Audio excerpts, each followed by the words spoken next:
E4 and E6, a French defence from Daniel Fridman, Magnus Carlsen's opponent in round 7 of the GRENKE chess classic. It's rapid play chess, clock times on the left, over the board, and this is just sublime positional beauty. Sit back, relax, and watch the Mozart of chess doing his thing here. We can learn so much. D4 played, D5 strikes back at the centre. Magnus goes for the Tarrasch variation. C5 in response. We're not going to go off on all the strands of opening theory. We'll stick with the game. Pawn takes here, pawn recaptures, and Magnus flicks in this check. The knight blocks. Now he checks with the queen, and bishop e7 is the main move. But Daniel plays queen e7. Now this is probably his tried and tested repertoire, right? But watch the position he gets. Magnus now takes on c5.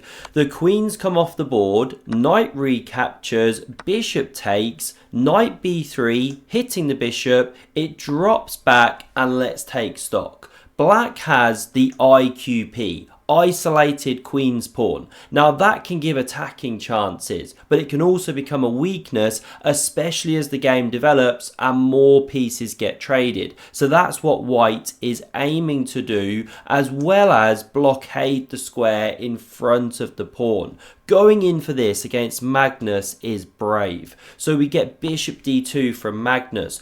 What's that all about? Well, he's headed here and here and here and here, fitting with the theme of his overall strategy. So bishop d7 breaks the pin against this knight, which supports the d4 square. Watch how the battle unfolds. And now I love this move from Magnus. Classic him, a4. Putting the squeeze on, uncomfortable questions constantly. You don't want the bishop kicked to this diagonal because it's fighting for the important square.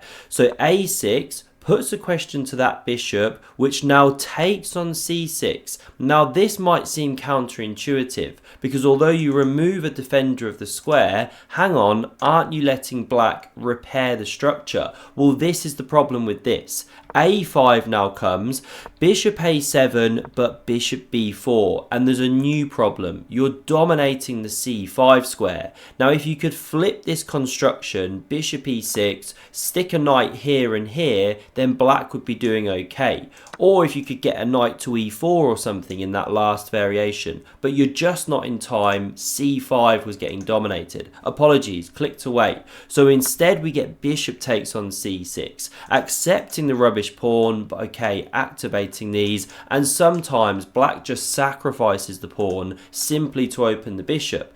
Magnus goes a5, the bishop drops back, bishop c3, siding down the diagonal, f6 therefore, and now which piece to plonk on d4, which you obviously want to do. Again, this is instructive. Bishop d4, best move.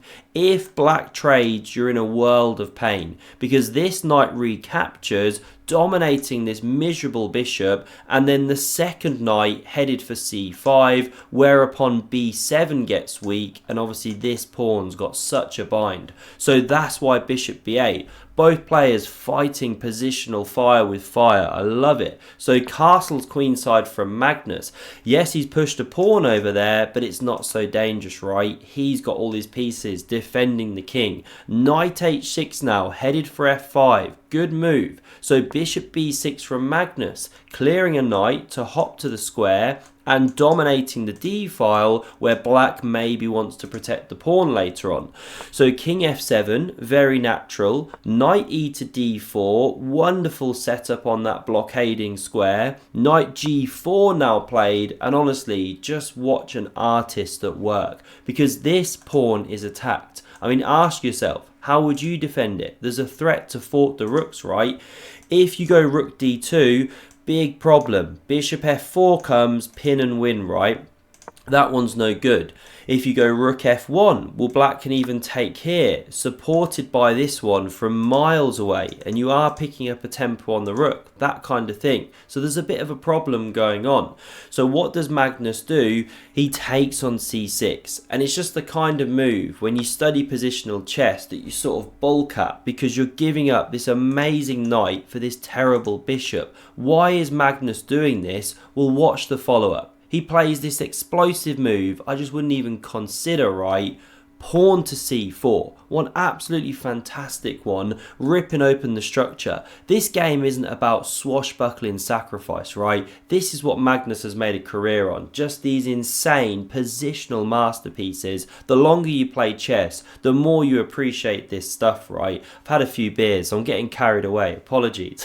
And also the bishop, it defends f2 here, so even better from afar. Now pawn takes on c4 played. What's Magnus's point? Well, he could go immediately knight d2, but he checks from d7 first.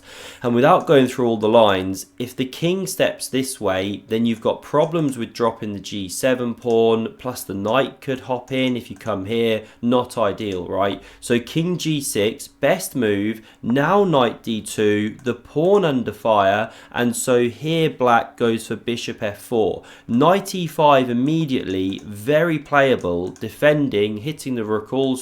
Rook b7, then the main engine move, line goes on.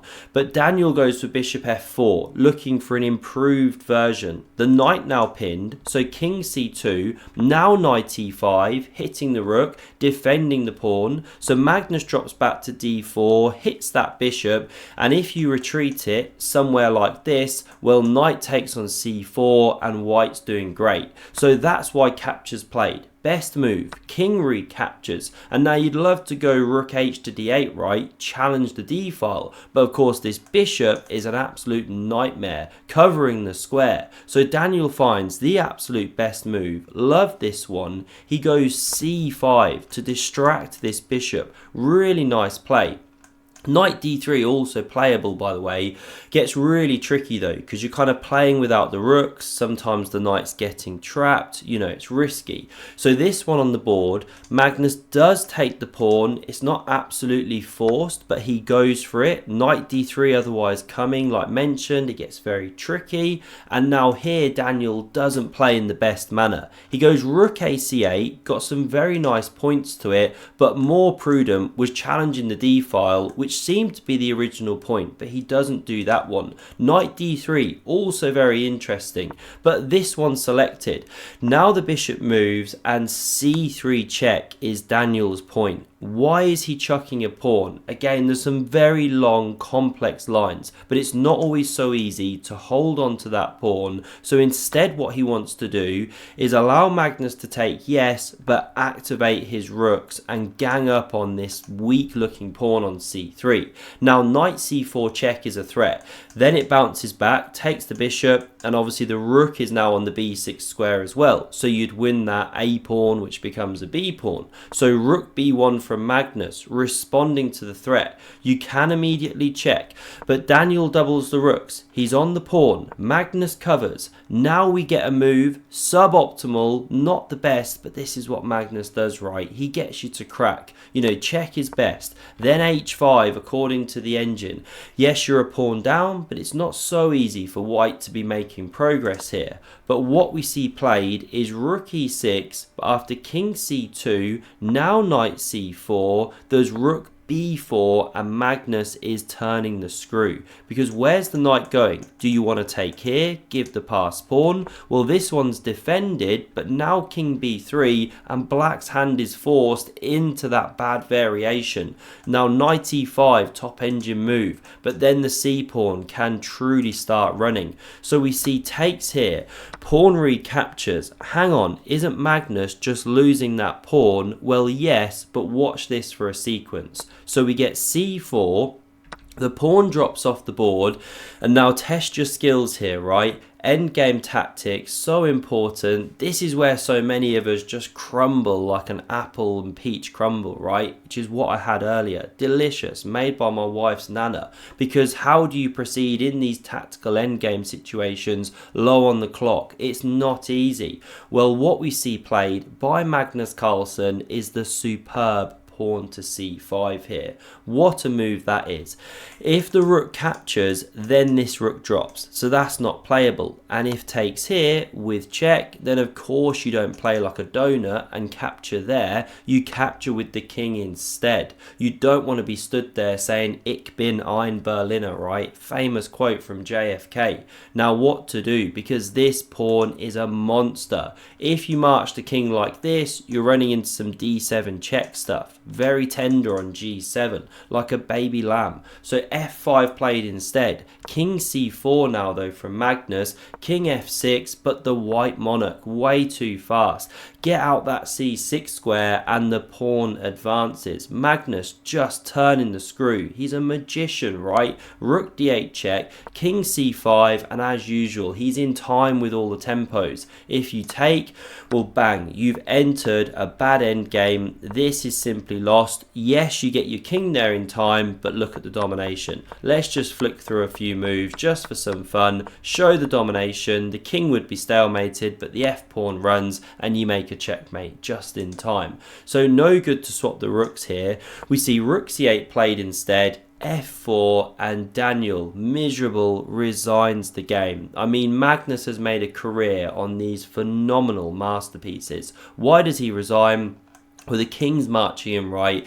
It's just way too fast. The black king is cut. You know, it's game over. Nothing left to say, and 9 minutes down on the clock.